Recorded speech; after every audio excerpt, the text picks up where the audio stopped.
C'est dans cet écrin de verdure vallonnée que se niche le domaine de la Roseraie. Nous sommes à Modave, près de Huy, un lieu enchanteur qui accueille ses visiteurs dans ce petit manoir de pierre construit à la fin du 19e siècle, entièrement rénové lors du premier confinement. L'étape 1, ici dans laquelle on se trouve, c'était le restaurant. C'était vraiment lui redonner une nouvelle énergie, mais tout en gardant l'esprit du lieu.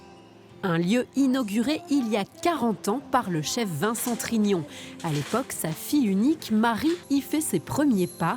Aujourd'hui, c'est une quadragénaire pleine d'énergie et de caractère que l'on retrouve à la tête de l'établissement. Une relève pourtant inattendue.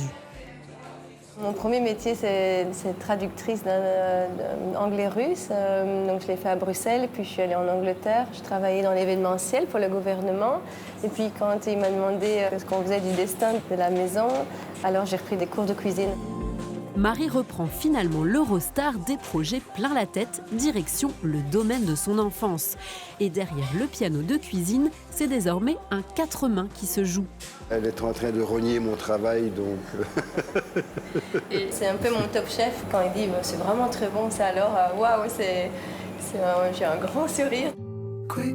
Mais la Roseraie, ce n'est pas seulement un restaurant. Ces 3 suites flambant neuves se sont désormais immiscées dans l'offre.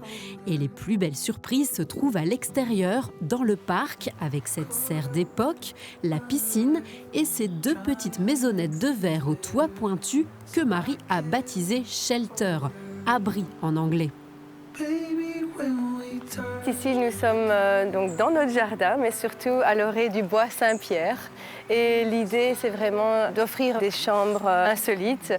Pour relever ce petit défi technique, elle a de nouveau fait appel à Maxime Faniel, l'architecte, qui n'est autre que son cousin.